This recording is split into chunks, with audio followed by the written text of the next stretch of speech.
around. I'm not going to be paying attention to comments. I'm just going to talk to take advantage of this time that we have here. But I'm going to talk about subconscious.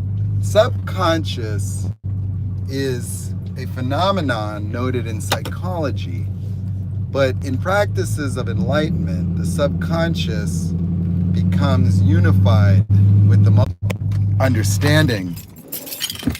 Understanding is how we build a subjective experience of reality. So we're going to talk about that.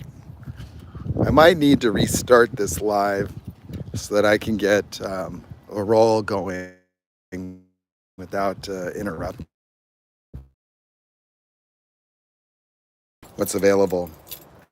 Community guidelines so massively that it's sort of eliminated the freedom of self-expression. So, right now I'm working on my book and I've generated the outline for it. And so I'm trying to work through, some circumstantial stuff in order to give myself the freedom to just be able to sit down and write the book.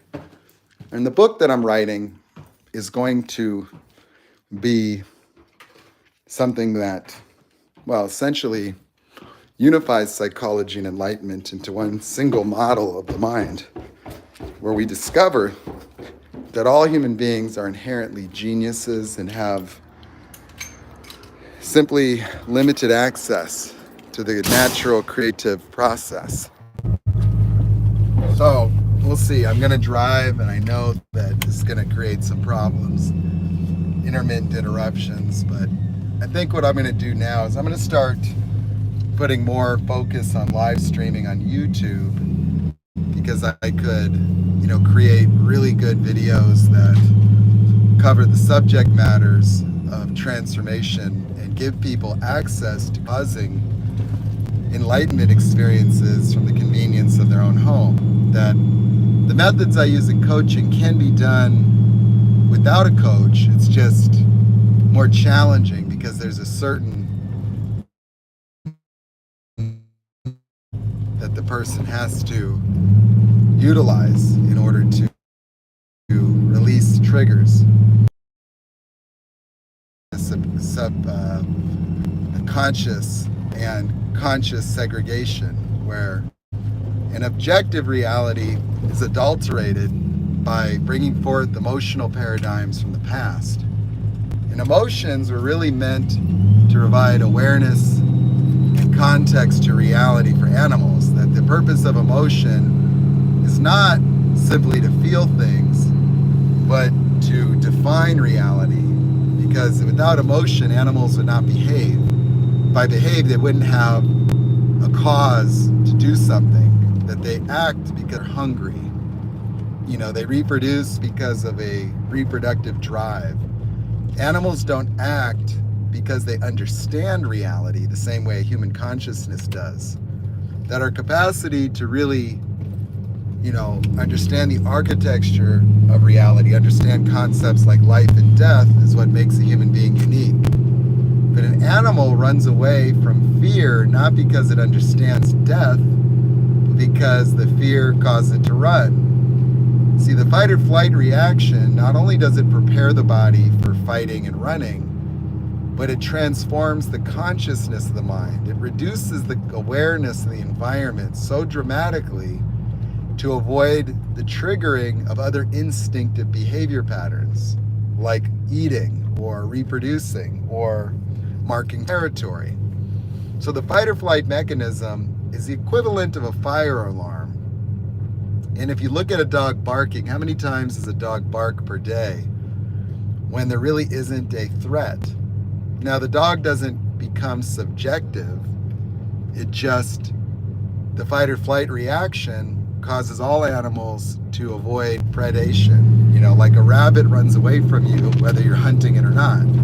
A lizard runs away from you whether you're trying to capture it or not. A squirrel doesn't want you to pet it. Its fight or flight mechanism has it run away.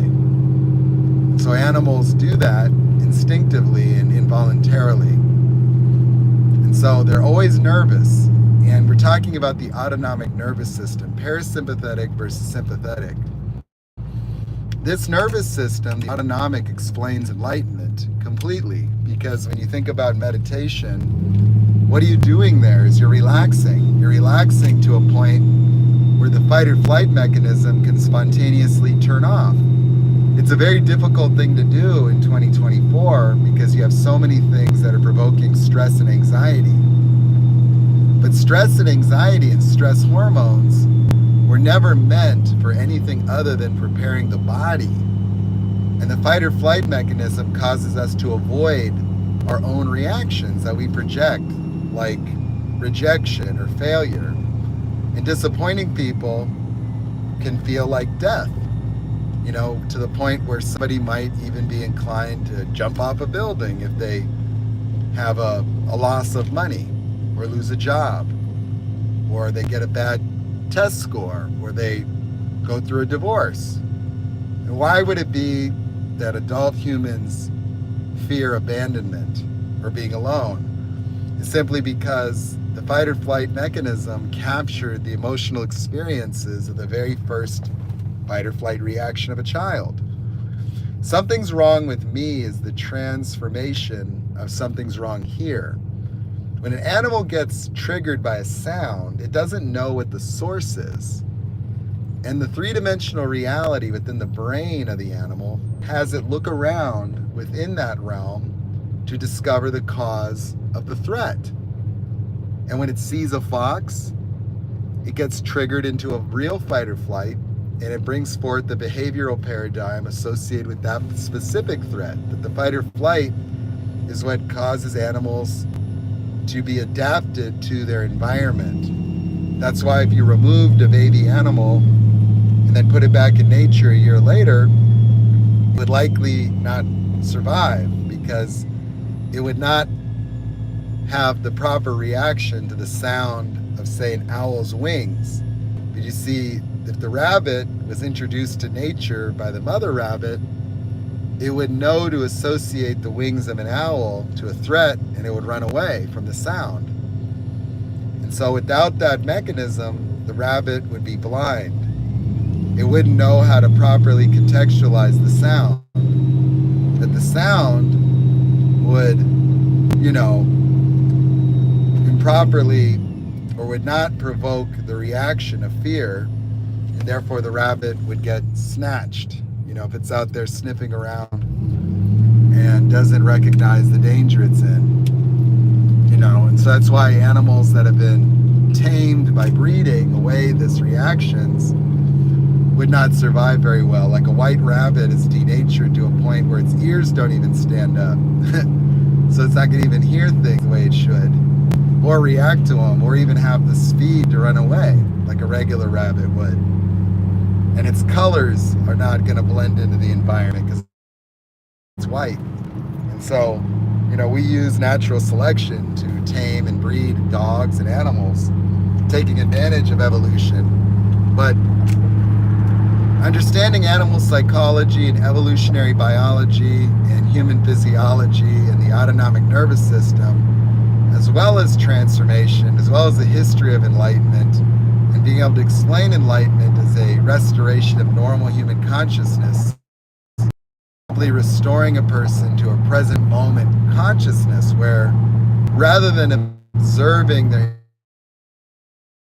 internal monologue about life, being can now observe the architecture of the world as it occurs to them in the moment.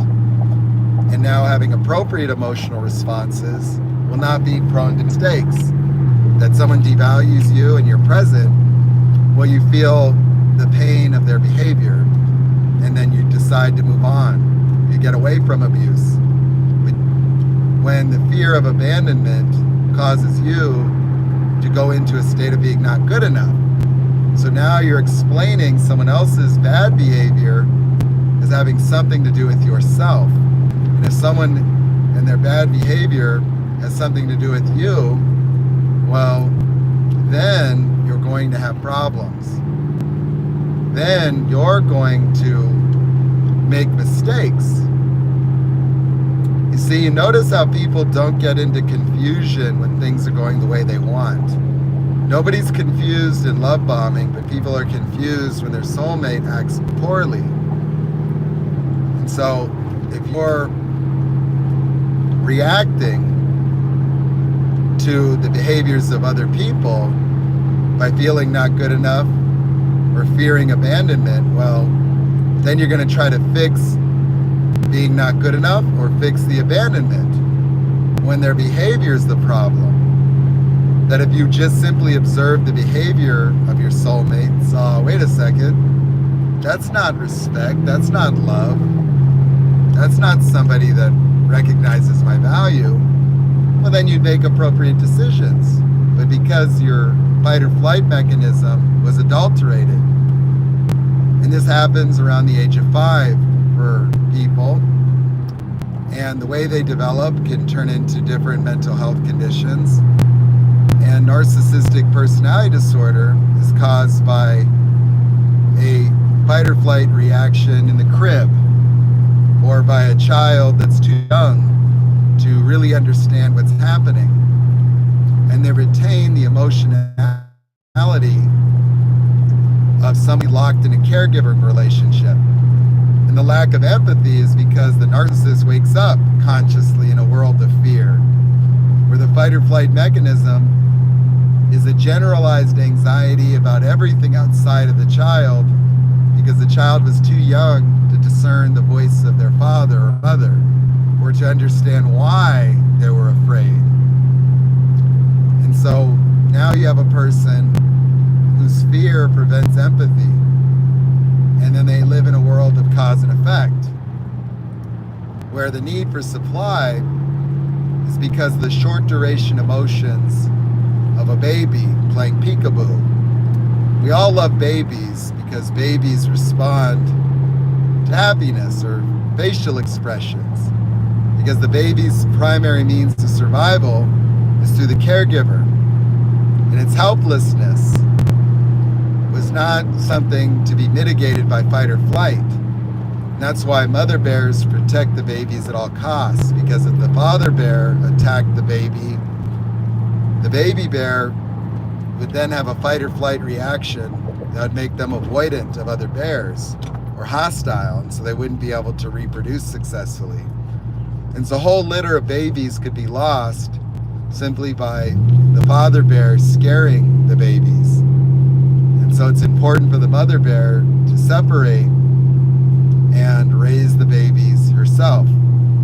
Abandonment anxiety is a natural phenomenon of all small babies, because it's what causes the baby bears to follow the mother, because they feel safe as a function of proximity.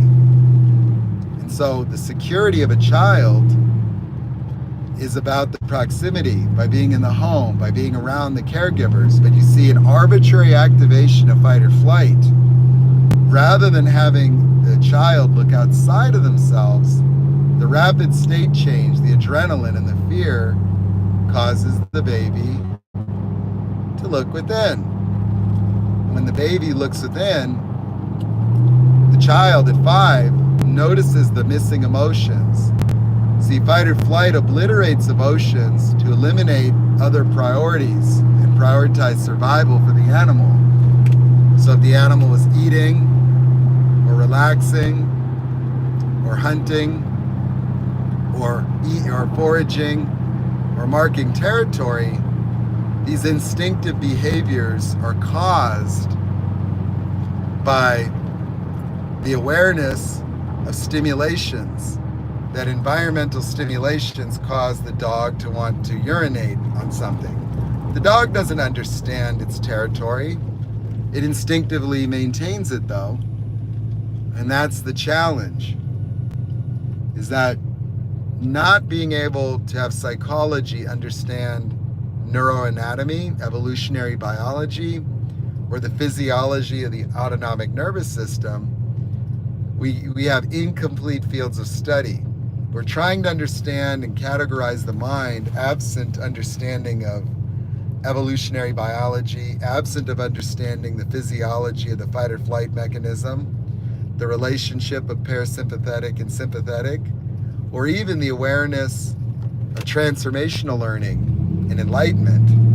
And in enlightenment, not understanding the physiological basis of enlightenment has relegated the teachings to mystical experiences or spiritual.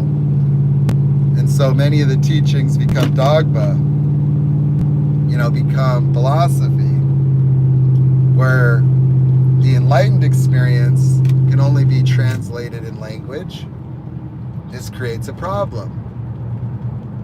So that's the challenge of enlightenment. The challenge of enlightenment is that the enlightened person only has the words to share the experience, but the subjective ego has an entitlement as the architect of reality, where people think that things are true because they elect to believe them. And our election to believe things is always in servitude of our desires, our needs, and our wants. And that's why people stay in abuse relationships, because the abuse relationship represents a pathway to an idealized perfect future. And we perfect people in the future, that we imagine the future with someone where we're happy and healed and they're happy and healed. And then the architecture becomes a subconscious instrument of negating reality, when reality would cause a subjective reality collapse. And so people have a fundamental inability to navigate reality when reality is something that they choose to define independent of observations. And so when you're in your head listening to yourself think, you're not allowing your consciousness to navigate the three-dimensional reality that your brain was developed to generate for you. And so the genesis of a three-dimensional reality is the only purpose of the brain. But you see, we don't allow ourselves to recognize this phenomenon because we're too busy trying to interfere with it through understanding and beliefs and religion and dogma, and even knowledge becomes dogma in a world that teaches children that being smart is a function of your capacity to memorize the ideas of another person, while lacking the capacity for your own ideations. Where we think that knowledge comes from books, failing to realize that the books were authored by people who simply learned how to use their mind. And the mind is the infinite universe. A mind that can create, an imaginary reality as a way to reality test. But it only works in objectivity, because the subjective reality is always a defensive posture. Let's see here. We got to get my disconnect there. So, the fight or flight mechanism is simply adulterated, creating a subjective reality that dissociates a person into two conscious spaces, where subconscious is the vast majority of all the cognitive processes a human being could develop. And so human beings are sequestered into a childlike space, a small space, where hormones and norepinephrine as a neurotransmitter, catecholamine, blocks the transmission of cognitive processes that define an accurate reality and produce normal emotions that get only experienced on a subconscious level, because the normal emotions would violate this subjective reality and its attachments. So a human being that has a fundamental inability, wait a second,